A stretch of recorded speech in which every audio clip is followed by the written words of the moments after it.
This doesn't surprise me because I feel exactly the same way as you, and perhaps because we are too inquisitive and we tend to ask too many questions. And as we know, in religion, I actually had a discussion recently with a friend of mine, and I said, well, in religion, everything starts with faith.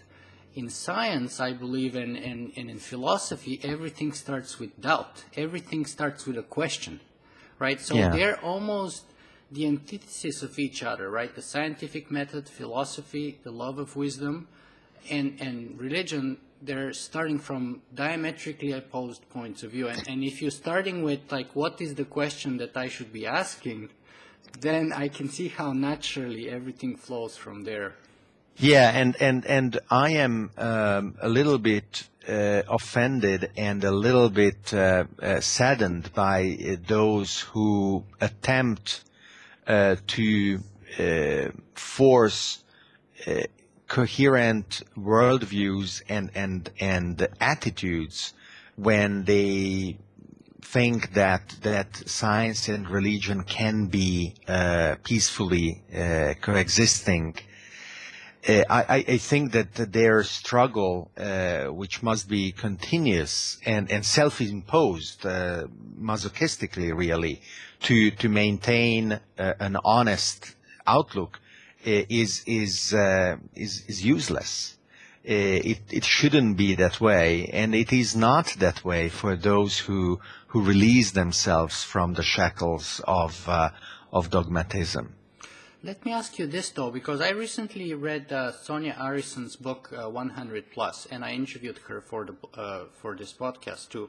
And one of the interesting things that made me think a lot about after reading her book is the fact that, according to her, and it was also a counterintuitive discovery based after a lot of research for herself, too, was that, in her opinion, religion is likely to get more popular as we tend to live longer lives and as we have more leisure, because we would have higher rather than lower interest in spiritual pursuits such as religion, and we would have more time to devote to it rather than less. So let me give an interpretation to this phenomenon.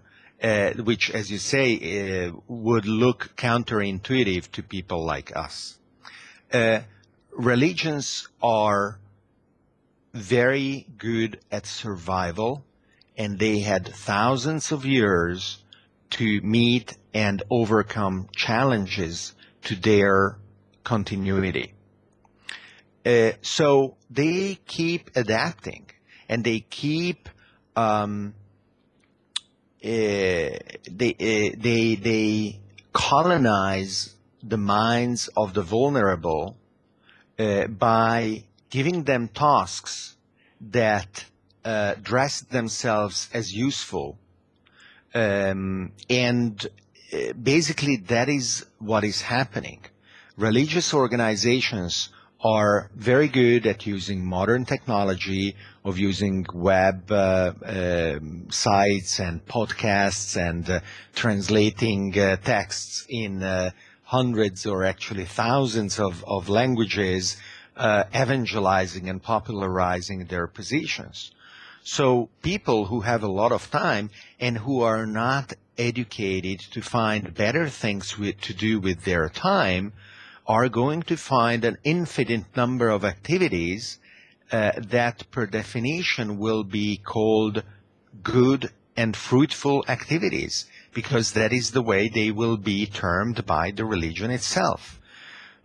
So the way to stop this, which as I see it is a wasteful and vicious circle, is through more education and more understanding, and separating religious from the spiritual, and religious from the moral. You can be spiritual and you can be moral without being religious. You can do good. You can devote yourself to the benefit of others and of humanity without being religious.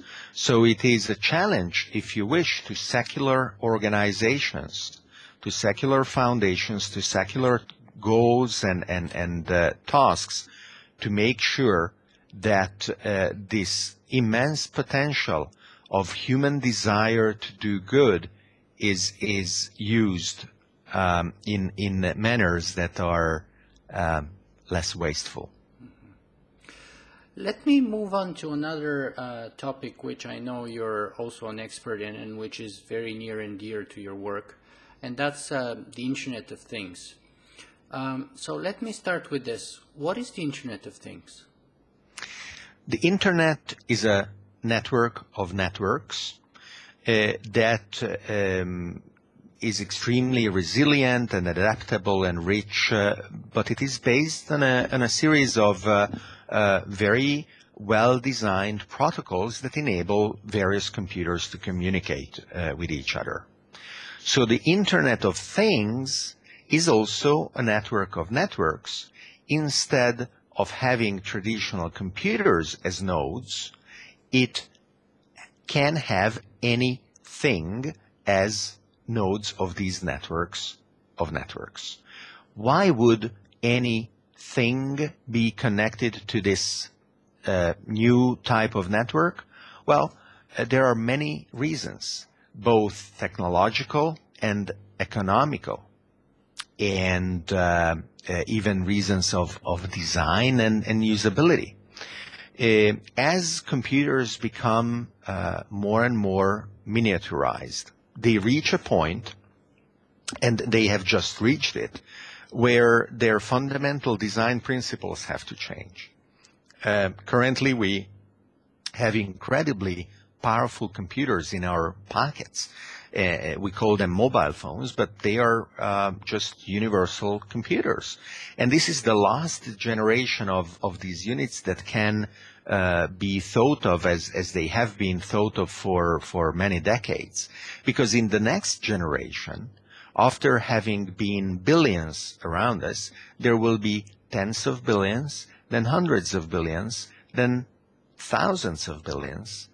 And we, humans, are not going to be able to, and we are not going to want to care for them as we are doing today. When you are required to back up your hard disk, or clean up your registry, or disinfect your computer with an antivirus, or make sure that all your text messages are read, or your voicemail box is clean, you are enslaved to the computer, and you don't want to do that. You are forced to do that today, but you are doing nothing productive.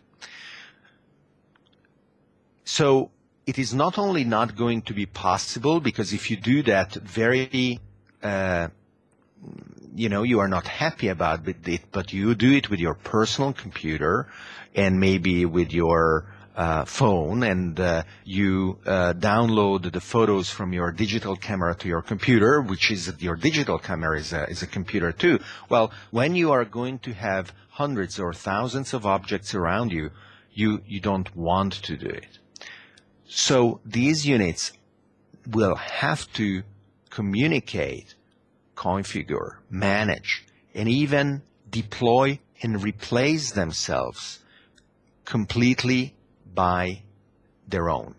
They will have to be autonomous, and they will have to be aware of the environment, whether they are in a useful place and whether they are actually doing useful tasks or they should be someplace else, whether their internal state allows them to do a useful task or they are broken. And so they have to be able to perceive the environment, but they have to be also introspective to perceive themselves. An important element is that if today we can afford our computers to be more or less